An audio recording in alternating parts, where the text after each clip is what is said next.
I just love lasagna. Do you fancy making it? Come on then, let's get cracking, shall we?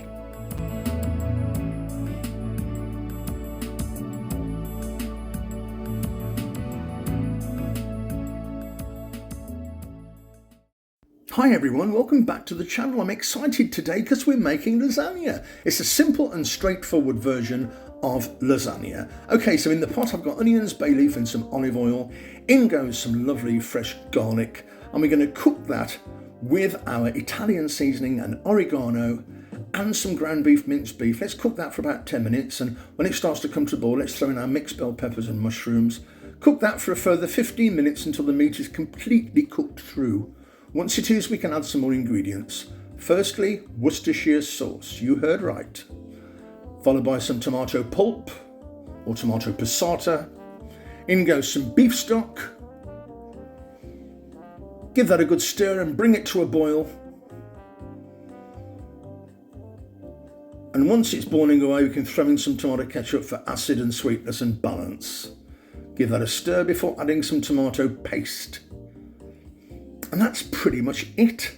We want to stir that in, bring it to a simmer, and then we're going to simmer it for an hour until it thickens a little bit.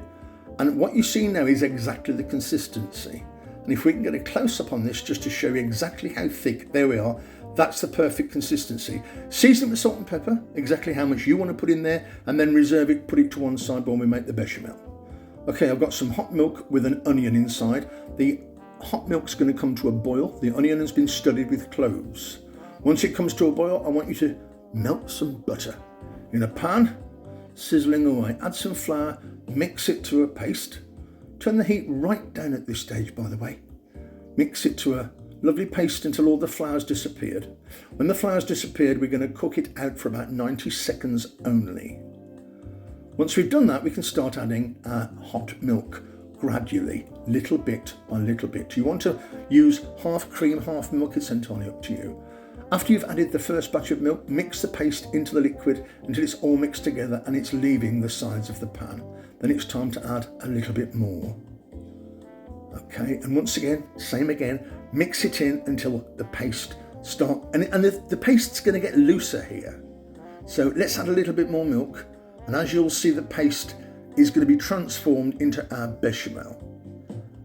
And as we whisk it in, it becomes looser.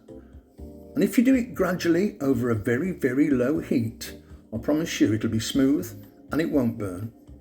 But just add the milk little bit by bit. Don't get tempted to add too much at a time. Just need to make sure the onion doesn't go in. Okay, stir it all in again. This time we're going to stir it in, increase the heat slightly, bring it to a boil. I'm going to add a pinch of ground nutmeg, a little bit of salt and pepper. I've used black pepper, you can use white of course. Bring it to a boil, and that's it. Just leave it to one side, bubbling away, beautiful silk and velvety bechamel. Okay, let's assemble the lasagna, shall we? I've got simple, ordinary lasagna sheets. And I've got a dish, the measurements to the dish and all the ingredients and everything you need in the description below. Let's add a base layer of bechamel.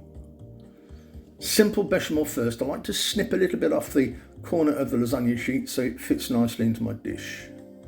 Okay, let's pop in some meat sauce. Give that a bit of a smooth stir around. Pop those lasagna sheets in again. Cover every little bit of meat sauce. A little bit untidy, but that's all right. Now I'm going to pop in a layer of bechamel and a layer of meat sauce together. So in the middle we've got bechamel, meat sauce, and we've got half the cheese that we've got. You can use as much cheese as you want. And pop another layer of pasta on top of that, cover everything completely. And now we're going to add a final layer of meat sauce.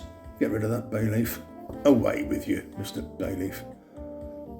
Once the meat sauce has gone, cover it with one final layer of lasagna, and then we should finish up with our bechamel, and then let's get rid of all that cheese. You can use extra cheese if you've got a bit of a thing for cheese, that's absolutely fine. And then I'm going to pop this in the oven for about half an hour on 190C or 375F, and the smell in the kitchen is divine. Bring it out, bubbling away, it's wonderful. I like to leave my lasagna about 4 or 5 hours until it's really cool. And once it's cool enough to serve, you should end up with a really nice, tidy wedge of lasagna to eat or serve yourself with your guests. And obviously, if it needs a little bit more heat, you can always pop it in the microwave or even pop it back in the oven. But it's great if you let it set first, because what you do get is that lovely trattoria style presentation, and it's absolutely perfect. Simple and straightforward, trattoria style lasagna. Hey everyone, don't forget to smash that like button if you've enjoyed the video, and if you want to support the channel, maybe you consider subscribing. Also, you can always let me know if you make this. Please let me know how you get on. Did you like it? Did you not like it? I'd love to hear your thoughts, and please tell all your friends about the Food Revolution channel with Archie Pie. I'm going to get stuck in. I'll see you very soon.